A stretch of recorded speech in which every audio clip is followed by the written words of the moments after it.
సంవత్సరాల తరబడి ఎన్ని మందులు వాడినా మీ మోకాల నొప్పులు తగ్గట్లేదా? ప్రాణ పెయిన్ క్లినిక్ లో అత్యాధునిక చికిత్స.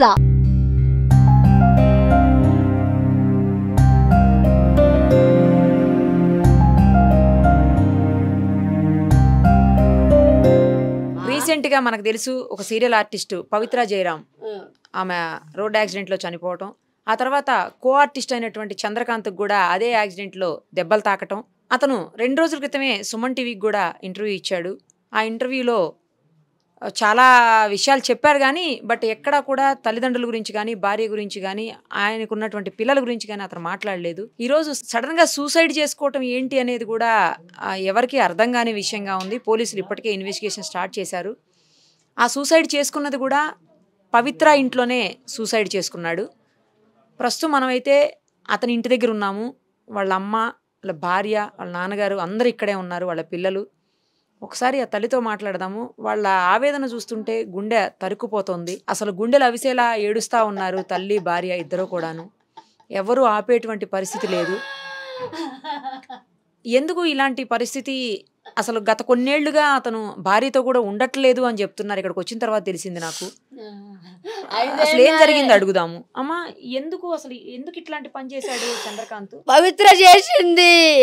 పవిత్ర దాన్ని ఉంచుకున్నది. వాడు పెళ్లి చేసుకుంది. 5 ఏళ్ల నుంచి నా కోడల దగ్గరికి రానియలేదు, మాట్లాడనియలేదు, పిల్లలతోనే మాట్లాడనియలేదు, తల్లితోనే మాట్లాడనియలేదు. పవిత్ర పిల్లలతోని మాట్లాడనీయకుండా చేసిండు. 5 సంవత్సరాల నుంచి నా పిల్లలతోని కలవనీయలేదు. కొడుకు నాగం చేస్తున్నవే, పిల్లలు ఉన్నారే అంటే నా ఓడంటే నీ ఓడు ఎట్లయితాడే? నేను నలుగుట్ల తెచ్చిన నా కోడల్ని, నా పిల్లలు చిన్నోళ్ళు ఉన్నారే, నువ్వు ఎట్లా పెళ్లి చేసుకుంటావని అడిగినా నేను. అంటే నేను చేసుకున్నా పెళ్ళి అని వీడు చెప్పిండు, అది చెప్పింది. ఏ గుడిలోనో చేసుకున్నా అంటే మేము ఇంకోరు చేస్తున్నామని చెప్పినాము. వాడు ఏది పట్టించుకోకుండా దాన్నే పెళ్ళాం అన్నాడు. పెళ్ళామని పెళ్ళంతో మాట్లాడలేదు. నాకు అదే సర్వస్వం, అదే పెళ్ళాం అన్నది. అది ఏం పెట్టిందో తెలియదు నా కొడుకుని. మాట్లాడలే. ఆడ యాక్సిడెంట్ అయి వచ్చినాక కూడా మాట్లాడలేదు. దానికోసం నన్ను మాట్లాడలే నా కొడుకు. వచ్చిన తర్వాత కూడా మాట్లాడలేదు, చూడలేదు. చూస్తుంటే చూడనియలేడు, చూస్తుంటే ముట్టుకోనియలేడు, పట్టుకొని లేదా. ఓకే, పెళ్ళంతో మాట్లాడలేడు. మాట్లాడితే ఇప్పుడు మాట్లాడుతున్నాం, అది చచ్చిపోయినాక ఇప్పుడు అవసరమా అంటున్నాడు. దాన్ని చితంబ బాధ పెట్టిండు, కొట్టిండు, తిట్టిండు. ఎవరు? భార్యని మాటలు కొట్టిండమ్మా. రాత్రి అంతా కూడా కొడుకు తాగొచ్చినా లొల్లి పెట్టినా బాధపడ్డమ్మా. ఇక మారుతాడు అనుకున్నమ్మా.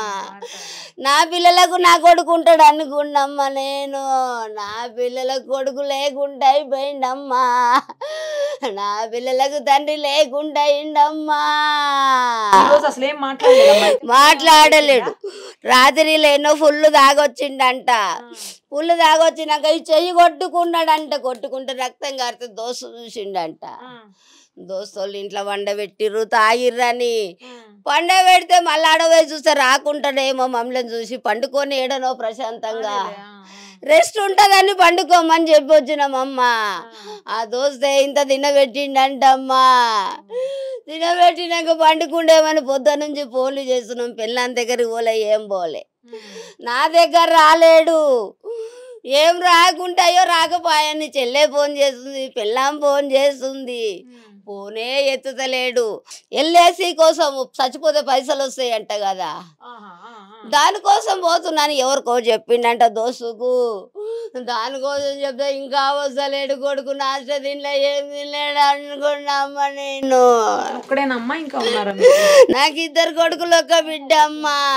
5 మాత్రం ఫోన్లు చేస్తా ఉన్నాం. 12 గంటల నుంచి ఫోన్లు చేస్తుంటే ఫోన్ ఎత్తుతలేడు. దోస్తులే కదా ఈ రోజు 12 గంటల నుంచి ఫోన్లు చేస్తా ఉంటే ఎత్తుతలేడు. అడాయిడా దోస్తులకు అందరు చేస్తేనే ఉంది. పెళ్ళాము ఎత్తుతలేడు. ఎత్తకుంటే మళ్ళీ యాదికొచ్చి అడగిట పోయి వండుకున్నాడో ఏమని యాదికొచ్చి ఇందాక 5 గంటలకు పోయిర్రు. 5, 5:30కి 2 పిల్లల్ని పంపించినాము. పంపిస్తాడ పోయినాక వాళ్ళు చక్కగా చెప్పలేరు, వాళ్ళకి అయిపోయి తిన్నారో ఏం తిన్నారో. తర్వాత వాళ్ళ కొట్టిర్రంట,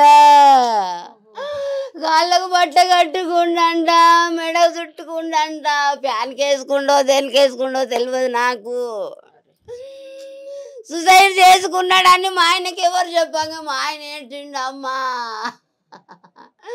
నీకు ఊరి పెట్టుకున్నంత అవసరం ఏమొచ్చింది, దాని పిల్లలు 20 ఏళ్ళు ఉన్నారు, ఆ పిల్లలు 5 ఏళ్ళ పిల్లలు, ఆ పిల్లలు 6 7 పిల్లలు. నీ వయసు ఏం పోయింది బిడ్డ, నీ వయసు ఏం పోయింది, పిల్లం లేకనా, పిల్లలు లేకనా, తల్లి లేకనా అమ్మా, అదొక్కది మా సంసారం అంతా ఖరాబ్ చేసిందమ్మా. దాన్ని రానియకపోతుండే, ఆడికే రమ్మని పిలుచుకుంటుండే, పిల్లలతో మాట్లాడనియకపోతుండే, అది వచ్చి ముట్టుకుంటే పిల్లలు కూడా రాకపోదురమ్మా.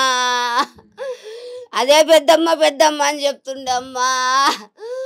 మేము నమ్మలేదమ్మా, వద్దు బిడ్డ దాన్ని వదిలేసుకో బిడ్డ అని చెప్పినాము. దాని అమ్మగారింటికి తోలుకపోయింది, 4 రోజులు రానని చెప్పి పోయిండమ్మా. 4 రోజులు రానని చెప్పి పోతే వచ్చేనాడే యాక్సిడెంట్ అయ్యిందమ్మా వాళ్ళకు. 1 గంటకు ఫోన్ చేసిండమ్మా, 1 గంటకు ఫోన్ చేస్తే తాగి ఫోన్ చేస్తాడు అనుకున్నామమ్మా మేము. రాత్రి పూట 1 గంట అయిపోయినాక నా కాళ్ళు వేసలేదే, నా కాళ్ళు వేసలేవు, కార్ యాక్సిడెంట్ అయింది అన్నాడమ్మా. కార్ యాక్సిడెంట్ అయిందంటే నా కోడల దగ్గర కురికినమ్మా నేను. అమ్మా కాళ్ళు వేసలేవంటే పవిత్రలు వేసలేదే, పవిత్రలు వేసలేదు అన్నాడే. ఏమైంది చెప్పు అంటే కారు గుద్దిపోయింది అన్నారమ్మా. నువ్వెట్లున్నావంటే గవర్నమెంట్ హాస్పిటల్ చూపించిరన్నారమ్మా. మేము ఇంటికి వాళ్ళ దోస్తులను పంపించి నా 4గురిని నువ్వు దూరం ఉండి చూడమని చెప్పిండమ్మా. నువ్వు దూరం ఉండి చెప్పమంటే దోస్తులందరూ విన్నారమ్మా. మళ్ళీ నా కొడుకే అన్నాడు చచ్చిపోయింది అన్నాడు. మళ్ళీ అన్నాడు 5 ఏళ్ళ నుంచి మీరు దూరం పెట్టిరని చెప్పురని చెప్పిండు. తల్లిదండ్రులు దూరం పెట్టిరు, పెళ్ళాన్ని దూరం పెట్టినప్పుడు అన్నారు. లేకుంటే నా కోడల్ని తీసుకొని నేను అడిగి పోతుంటి. అట్లా గిట్ట అన్నాడేమో అనుకున్నామ్మా నేను అని ఉల్టా సీదా మాటలు చెప్పిండు.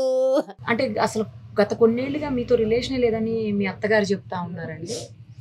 5 years నుంచి రిలేషన్లో లేము. లాస్ట్ 5 years నుంచి ఎప్పుడైతే నాకు ఈ విషయం తెలిసిందో అప్పటి నుంచి నన్ను కొట్టడము చేయడము చాలా నానా విధాలుగా హింసించిండు. తాగేసి వచ్చి ఏ రాత్రి అంటే ఆ రాత్రి ఇది చేయడము చాలా. పవిత్ర డైరెక్ట్ నాకు కాల్ చేసి వాడు నా మొగుడే, ఏం పీక్కుంటో పీక్కో అనేసి కూడా అనింది. ఇలాంటి మాటలు కూడా మాట్లాడింది పవిత్ర జయరాం. వాళ్ళ పిల్లలకి కూడా తెలుసు. వాళ్ళ అబ్బాయిని వెళ్ళి అడిగాను, వాళ్ళ అబ్బాయితో వెళ్ళి మాట్లాడాను.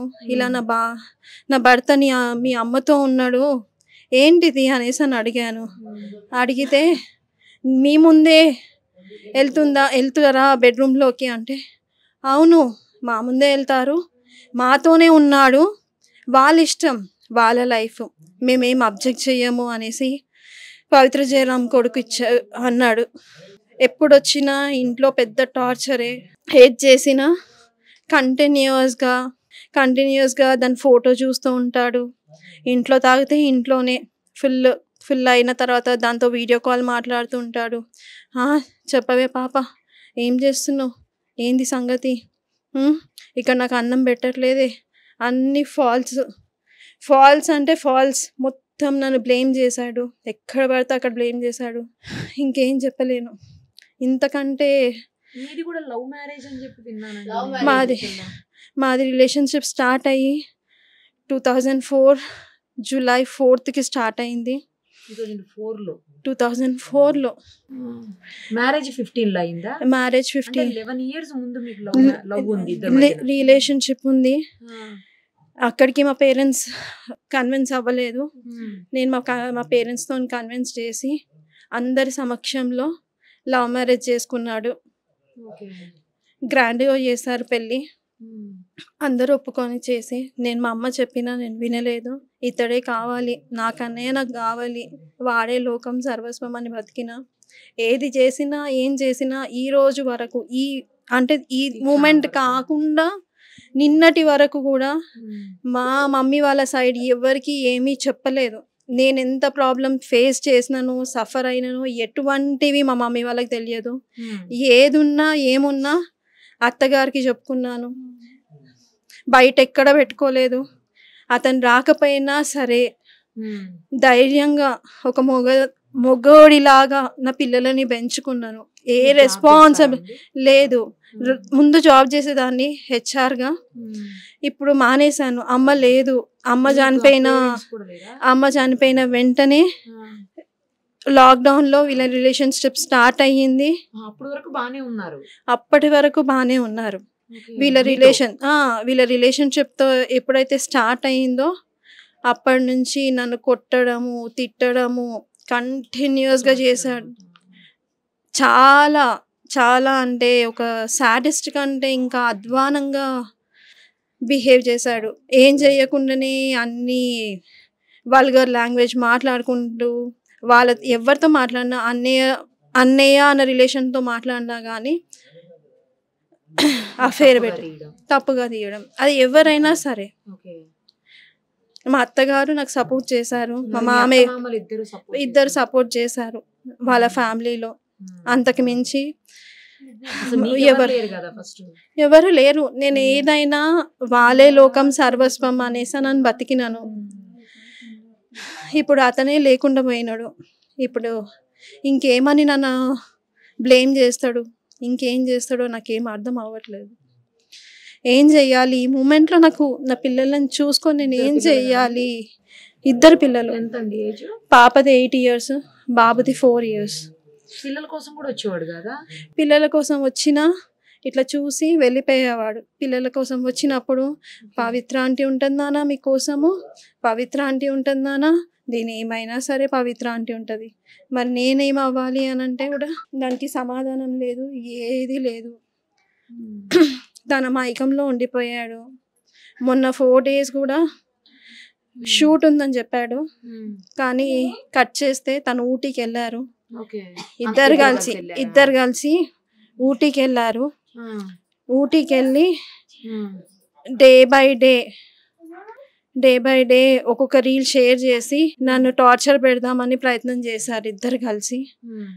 యాక్చువల్గా తను ఇన్స్టాగ్రామ్లో కూడా, పవిత్ర జయరాం ఇన్స్టాగ్రామ్లో కూడా తను పోస్ట్మార్టం అయిపోయిన తర్వాత కంటిన్యూస్గా 4 reels పోస్ట్ చేశారు. విత్ ఇన్ ఫ్యూ అవర్స్లో డిలీట్ చేసేసారు. ఆ వీడియోస్ కూడా వైరల్ అయ్యాయి. సో వీళ్ళిద్దరు కలిసి ఊటీకి మొన్న ట్రిప్కి ఊటీకి వెళ్ళిన వీడియోస్ కూడా వైరల్ అయ్యాయి. 3rd class ఇప్పుడు, బాబు LKG, చాలా చిన్న చిన్న పిల్లలు. మీ వైపు అడిగే వాళ్ళు కూడా ఎవరు లేనట్టున్నారు, మీ అత్తగారు తప్ప. ఇప్పుడు అత్తమ్మ వాళ్ళు ఉన్నారు, మా ఫ్యామిలీ వాళ్ళు వస్తున్నారు, మా మమ్మీ వాళ్ళ సైడ్ వాళ్ళు వస్తున్నారు, మా మేనమామయ్య వాళ్ళందరూ వస్తున్నారు, దారిలో ఉన్నారు. వాళ్ళకి ఇప్పటి వరకు ఎటువంటి విషయం తెలియదు. ఈ సూసైడ్ తోనే అన్ని బయటికి వస్తున్నాయి. అసలు ఇప్పటి వరకు మీరు వైఫ్ ఉన్నారు, పిల్లలు ఉన్నారని కూడా ఎవరికి తెలియదు. అతను చెప్పనీయలేదు. సోషల్ మీడియాలో నేను అతన్ని ట్యాగ్ చేసి ఏమైనా వీడియోస్ పెట్టినా సరే అవి ఇమీడియట్గా డిలీట్ చేసేస్తారు. నన్ను బ్లాక్ చేసేసాడు. ఇన్స్టాగ్రామ్లో కానీ, ఫేస్బుక్లో కానీ, ఏ ఛానల్లో అయినా బ్లాక్ చేసేసాడు. ఇనీషియల్గా తెలిసిన వెంటనే నేను మహిళా మండలిలో కంప్లైంట్ ఇచ్చాను. అక్కడ ఇచ్చిన తర్వాత కూడా అక్కడ కౌన్సిలర్ ముందు చెప్పాడు, అదే నా లైఫ్ అని. అంటే పవిత్ర అనే లైఫ్ అంటే అక్కడ అన్నారు కూడా, మా అమ్మ వీడు చేంజ్ కాడు, వదిలేసేయి, సెటిల్ చేసుకొని వదిలేసేయి అని అన్నాడు. అయినా నేను వినలేదు, ఎందుకంటే నాకు పిల్లలకి తండ్రి కావాలి. ఈరోజు నేను మా మమ్మీ లేక నేను చాలా పెయిన్ అవుతున్నాను. ఆ సఫర్ నా పిల్లలు అవ్వద్దు అని ఆలోచించాను, కానీ తండ్రి కావాలి. నిన్న కూడా అందరిలో కూర్చోబెట్టి మాట్లాడాం. ఏమని అంటే ఇలా suicide Pavi wait for 2 days అని పెట్టాడు ఇన్స్టాగ్రామ్లో. ఏంటి Pavitra wait for 2 days wait for 2 days I'm coming అన్నట్టు పెట్టాడు పోస్ట్. అదే విషయము 10 మందిలో కూర్చోబెట్టి మాట్లాడాను. మాట్లాడితే నేను అంత పిరికివాడిని కాదు, నేను చూసుకుంటాను, నాకు కొంచెం టైం పడుతుంది సెటిల్ అవ్వడానికి అనేసి అని అన్నాడు. కానీ అన్యాయం చేశాడు. లవ్ రిలేషన్షిప్లో ఎంత బాగుండేవాడంటే అంత బాగుండేవాడు. నేనే లోకం సర్వస్వం అని ఉండేవాడు. ఎప్పుడైతే ఈ పవిత్ర ఎంటర్ అయ్యిందో అప్పటి నుంచి నాకు టార్చర్, ఫిజికల్గా ఇద్దరం బాగున్నాము. అప్పటి నుంచి ఫిజికల్గా మెంటల్గా చాలా హరాస్ చేశాడు, చాలా విధాలుగా హరాస్ చేశాడు. అసలు ఒక 2-3 months వరకు ఇంటికి రాకుండా పిల్లలని చూసుకోకుండా కూడా ఉన్న రోజులు ఉన్నాయి. ఇంకా మీ వైపు ఎవరు లేరు కూడా కదా అడగడానికి కూడా, ఇన్ని రోజులుగా మీరు చెప్పలేదు అంటున్నారు. నేను చెప్పలేదు. యాక్చువల్గా చెప్పాలంటే పెద్దగా చేసుకుంటే ఎందుకు, పాప సెటిల్ అవుతుంది, అమ్మ లేదు, అమ్మ సపోర్ట్ లేనందుకు పాపకి ఫ్యూచర్లో ఏమైనా కావాలి, ఒకేషన్స్ ఏమైనా చేయాలన్నా, ఫంక్షన్స్ కావాలన్నా మా వాళ్ళు రావాలి అంటే నేను ఇష్యూ చేయకుండా ఉంటేనే వాళ్ళు వస్తారు, చూస్తారు. అందుకనే అదొక్క విషయానికి ఓపిక పట్టాను. ఎందుకంటే ఒక ఆడపిల్ల ఉంది నాకు. 2 అబ్బాయిలు ఉండుంటే అది డిఫరెంట్ ఉండేదేమో, కానీ ఒక ఆడపిల్ల ఉంది. తనని నేను ఫ్యూచర్ ఖరాబ్ చేయొద్దు కాబట్టి, పాడు చేయొద్దు కాబట్టి ఇలా ఆలోచించాను. లేదు, నేను మాట్లాడలేదు. ఒకసారి 2 days బ్యాక్ తను వచ్చిన నెక్స్ట్ డేనే కాల్ చేశాను. ఏమైంది ఇంకా నైట్ రాలేదు అని అంటే, ఇవన్నీ మాట్లాడకు, నేను రెస్పాన్సిబిలిటీస్ ఫుల్ఫిల్ చేస్తాను, అంతకు మించి నా గురించి ఎక్స్ట్రా అడగడం అవసరం లేదు. ఏది ఇన్సిడెంట్ జరిగిన రోజా ఇది? ఇన్సిడెంట్ తర్వాత 2 daysకి మార్నింగ్ నైట్ అంతా ఇంటికి రాలేదు అని అంటే అడిగితే ఆ మాట అన్నాడు. కానీ యాక్చువల్గా ఆమె హార్ట్ స్ట్రోక్ వచ్చి చనిపోయింది అని చెప్తున్నారు. తెలియదండి. యాక్చువల్గా చెప్పాలంటే నాకు తెలిసి డ్రైవర్ ఉన్నాడో లేడో తెలియదు. టు బీ ఫ్రాంక్, డ్రైవర్ ఉండుంటే ఈ పాటికి ఓపెన్ అప్ అయ్యేది, డ్రైవర్ వచ్చేవాడు సీన్లోకి. డ్రైవర్ అయితే లేడు అని నా వే ఆఫ్ ఆలోచన. ఎందుకంటే తనకి రిబ్స్ ఇదయ్యాయి అన్నది తెలిసిన ఇన్ఫర్మేషన్, రిబ్స్ ఫ్రాక్చర్ అయ్యాయి అన్నది ఇన్ఫర్మేషన్ పవిత్రకి. ఎందుకంటే నాకు 12:40 కాల్ చేశాడు. ఎప్పుడు ఇలానే తాగేసి కాల్ చేస్తాడు అనేసి నేను లైట్ తీసుకున్నాను, సైలెంట్ పెట్టి. యాక్చువల్గా ముందు రోజు మా అత్తయ్యకి బ్యాక్ పెయిన్ అయ్యింది, తనకి యూరిన్ ఇన్ఫెక్షన్, కిడ్నీలో వాటర్ స్టోర్ అయ్యింది అనేసి midnight 11:40కేమో విజయ హెల్త్ కేర్కి వెళ్ళాము. వెళ్తే అక్కడ తనకి ట్రీట్మెంట్ చేయించుకొని డ్రిప్స్ ఎక్కించుకొని రిటర్న్ అయ్యాము. ఆ రోజు నైట్ మొత్తం తనకి అంటే మాకు స్లీపే లేదు. నెక్స్ట్ డే పడుకున్నాను. పడుకున్న తర్వాత అత్తయ్య వాళ్ళు 1:10, 1:15 అలా వచ్చారు. అంతలోపు వాళ్ళ నాన్నకు కాల్ చేశాడంట. వస్తే సరే ఆగతయ్య నేను కనుక్కుంటాను, మీరు వెయిట్ చేయండి అనేసి కాల్ చేస్తే పవిలేస్తలేదు. సరే 1 నిమిషం ఆగు, నీకేమయ్యింది ఫస్ట్ అది మేజర్గా చెప్పు అనేసి అని అడిగాను. అంటే నాకు కాళ్ళకి చేతులకు దెబ్బలు తాకాయి కానీ పవిలేస్తలేదు అనేసి అని అంటే, వెయిట్ చెయ్యి, వేరే హాస్పిటల్కి తీసుకోవడానికి ట్రై చెయ్యి అనేసి చెప్పాను. అంటే కాల్ కట్ చేశాడు. మళ్ళీ కొంచెం సేపటికి కొద్దిసేపటికి మళ్ళీ కాల్ చేసి తను చనిపోయింది అనేసి ఏడుస్తున్నాడు. ఇంకా దానికి నేనేం చేయలేను. సో ఇది ఇన్సిడెంట్ జరిగింది. ఈ రోజు పొద్దున్న మీ అత్తయ్య చెప్తున్నారు మార్నింగ్ నుంచి ట్రై చేస్తే దొరకలేదు. యాక్చువల్గా నేను 12 నుంచి మేము ట్రై చేస్తున్నాము. 2 o'clock పవిత్ర ఫ్లాట్కి వెళ్ళాల్సి ఉండింది. వాళ్ళ ఫ్రెండ్ సాయి అనేసి ఉన్నాడు, అతని దగ్గరికి. అంటే నైట్ వెళ్ళి పవిత్ర దగ్గర నుంచి లగేజ్ మొత్తం తీసుకొచ్చి నా దగ్గర పెట్టాడు అనమాట. ఇంట్లో పెట్టాడు అతని డ్రెస్సెస్ లగేజ్ మొత్తము పెడితే నేనేం చేశాను, నాకు డౌట్ వచ్చి 2 o'clockకి నేను వెళ్దాము అని ఫిక్స్ అయ్యాను. వెళ్తే నాకు రూట్ తెలియదు అక్క, నైట్ తీసుకెళ్ళాడు గల్లీలు తిప్పుకుంటూ అనేసి అని అన్నాను. ఇంకొక ఫ్రెండ్ని ఒక ఇన్ఫార్మర్ని పెట్టాడు ఇక్కడ నా కోసం. అంటే నేను మా ఇంటికి ఎవరు వస్తున్నారు, ఎవరు వెళ్తున్నారు, నా పిల్లలు ఏం చేస్తున్నారు, ఇక్కడ నుంచి ఇన్ఫర్మేషన్ ఇచ్చే అతన్ని అక్కడ పెట్టేసి అతన్ని అడిగాను, ఉదయ్ అన్న అన్న కనిపిస్తలేడు, మరి ఫ్లాట్కి వెళ్దామా మణికొండ కంటే, అక్క మా ఇంట్లో ఫంక్షన్ ఉంది అయిపోయినాక కాల్ చేస్తాను అనేసి అని అన్నాడు. నేను కూడా కాల్ చేస్తాను అక్క అనేసి కాల్ చేశాడు. యాక్చువల్గా నేను ఆల్మోస్ట్ ఒక 20-30 మెంబర్స్ నుంచి కాల్ చేయించాను. ఒకరి ఫోన్ కాకపోతే ఇంకొకరి ఫోన్లో నుంచి అయినా లిఫ్ట్ చేయొచ్చేమో అనేసి రోడ్ల పంట తిరుగుతూ అటు ఇటు తిరుగుతూ చేయించాను. రెస్పాండ్ లేదు. సరేలే దాని ఫ్లాట్కి అయితే వెళ్దాము, వెళ్తే తెలుస్తుంది ఏంటో సంగతి అని వేరే పిల్లలను ఇచ్చి పంపిస్తే అప్పటికి అయిపోయింది. అంటే మాకు తెలిసింది 6 గంటలకు అట్లా, 6 o'clock, 12 o'clock నుంచి 12-12:30 నుంచి కంటిన్యూస్గా తిరుగుతూనే ఉన్నాము. ఆ పిక్లో కూడా ఏదో చున్నీ కనిపిస్తుంది. ఏమో తెలియదండి, నేను చూడలేదు ఇప్పుడు వరకు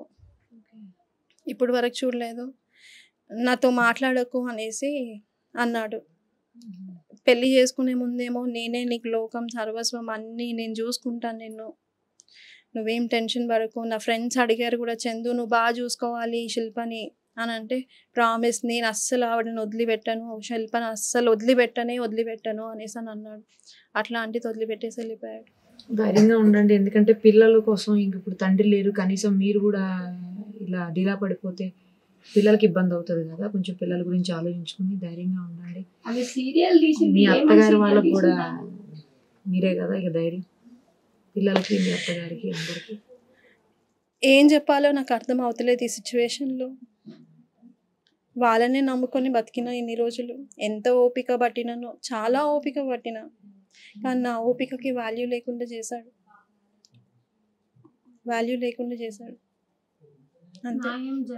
ఇప్పటికైనా అబ్బాయి వస్తాడు, కలిసి కాపురం చేద్దాం అనుకుంది.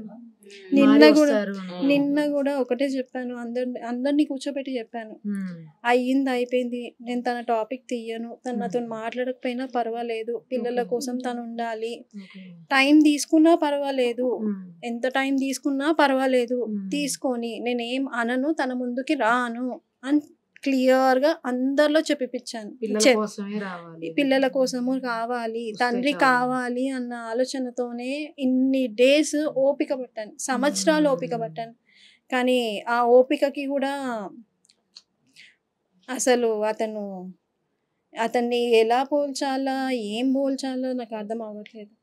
ఏదన్నా అంటే పవి పవి పవి, ముందేమో ఏదంటే కనయ అస్సలు నోట్ల నుంచి ఒక మాట, పడుకునే ముందు కూడా కన్నా ఏం చేస్తున్నావే, కన్నా అని వద్దా, ఆ మాట తప్పితే వేరే మాట ఉండకపోతుండే. తన హ్యాండ్ పైన కూడా ఒక టాటూ ఉంటుంది, మీరు గమనించినారో లేదు, కన్నయ్య అని రాసి ఉంటుంది. తనతో డైరెక్ట్ ఫైట్ చేసినా, ఏం చేసినా తను ఏం చేసిందో తెలియదు, కానీ తను మాత్రం చాలా నన్ను, ఏ రోజు నా పిల్లలకి స్కూల్లో రిపోర్ట్స్లో కానీ దేంట్లో తండ్రి స్థానంలో సైన్ పెట్టలేదు. కాకపోతే ఆ ప్రతీక్ష కాలేజ్ రిసిప్ట్కి పేరెంట్ ప్లేస్లో సైన్ పెట్టాడు. అంటే ఆమె ఎవరు? వాళ్ళ అమ్మాయికి తను ఉన్నాడంట, పవిత్ర కూతురికి కొడుకుకి ఉన్నాడంట, కానీ నా పిల్లలకి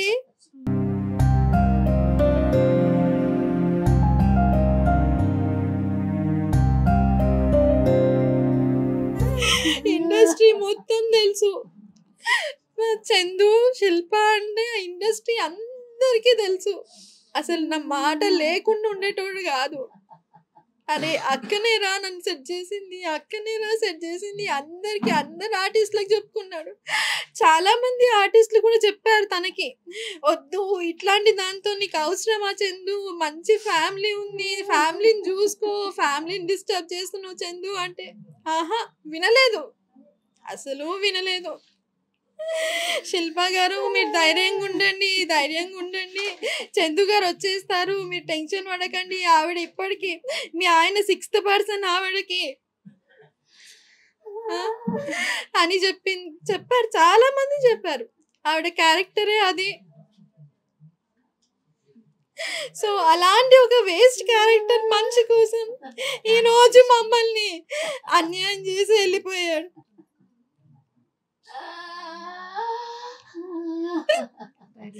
అసలు నా పేరు లేకుండా అరే అక్క చేసిందా కన్నా చెప్పు, ఇప్పుడే స్టార్ట్ అయినా, ఇక్కడున్నా, ఈ లొకేషన్ లో ఉన్నా, వచ్చేస్తున్నా, హార్డ్లీ ఇంకా 5 minutes లో ఉంటేనే ఇంట్లో వచ్చేస్తున్నా. ఇదంతా 2020 వరకు కంటిన్యూగా ఉండింది. ఎప్పుడైతే ఫస్ట్ లాక్డౌన్ స్టార్ట్ అయ్యిందో అప్పటి నుంచి ఎప్పుడు నా మీద చెయ్యనోడు. 12:30 నైట్ నుంచి మార్నింగ్ 5 o'clock వరకు ఎట్లా పడితే అట్లా కొట్టినాడు. అయినా మా మమ్మీ వాళ్ళ సైడ్ ఎవరికి చెప్పుకోలేదు, మా మేనమామలకు కానీ ఎవరికి కానీ చెప్పుకోలేదు. నేను ఏదున్నా మా అత్తయ్యతో మాట్లాడుతుండే, అది కూడా ఊరబోకపోతుండే. ఈ ఏరియాలో అందరూ అంటారు తల్లి కూతురు లాగున్నారు, తల్లి కూతురు లాగున్నారు అనేసి. మదరే అనుకున్నానండి, తర్వాత తెలిసింది మదర్ లేదు అని. కానీ ఇంత అన్యాయం చేసి వెళ్తాడు అనేది అనుకోలేదు.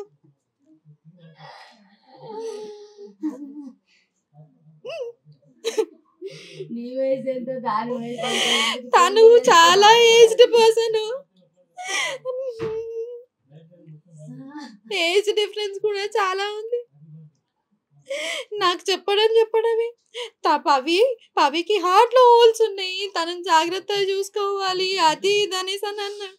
కానీ నేను ఒక ఫ్రెండ్ లాగా మాట్లాడుతున్నాడేమో, ఫ్రెండ్ లాగా రీల్స్ చేస్తున్నాడేమో, ఇండస్ట్రీయే కదా మనకు తెలియంది ఏముంది అనేసి అని అనుకున్నాను.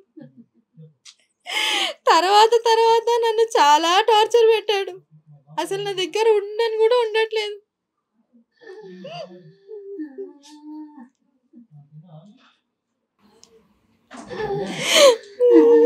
ధైర్యంగా ఉండండి, పిల్లల కోసమైనా ధైర్యంగా ఉండాలి. ధైర్యంగా ఉండాలి.